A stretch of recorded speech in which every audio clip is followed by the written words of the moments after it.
Hi hello అండి. అందరూ ఎలా ఉన్నారు? బాగున్నారా? మేమైతే చాలా చాలా బాగున్నామండి. అలాగే కార్తీక పౌర్ణమి శుభాకాంక్షలు ప్రతి ఒక్కరికి కూడాను. మేమైతే ఈరోజు నోము చేసుకున్నామండి. కార్తీక పౌర్ణమి నోము అయితే మాకుంది. మేము ఊరు వచ్చి ఈ నోము అయితే చేసేసుకున్నాం. ఇదంతా మా ఫ్యామిలీ, మా మరిదులు, మా తోటికోడళ్ళు, మా పిల్లలు అంతా మా బ్యాచ్ అని అలా మా ఇంట్లోన ఈరోజు వచ్చాము. హడావిడి అయిపోయింది. ఒక వీడియో కూడా అప్లోడ్ పెట్టుకోలేదు.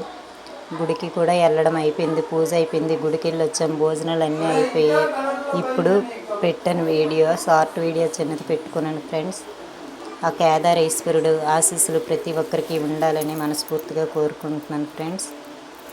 చాలా చాలా బాగా అయింది పూజ అయితే. ఈసారి మాత్రం ఇంకా హ్యాపీ అనిపించింది. బాగా జరిగింది పూజ. తొందరగా, ఎందుకంటే 6 లోపే పూజ చేసుకోవాలన్నారు. అలాగే 6 లోపే పూజ చేసుకున్నాం. చాలా బాగా జరిగింది పూజ అయితే మాత్రం. తొందరగానే అయిపోయింది. 7:30 కల్లా పూజ చేసుకోవడం, గుడికి వెళ్ళి వచ్చేయడం అన్నీ అయిపోయాయి. ఓకేనా ఫ్రెండ్స్? ఈ వీడియో నచ్చితే కామెంట్ చేయండి, లైక్ చేయండి, షేర్ చేయండి, సబ్స్క్రైబ్ చేయండి. Bye bye.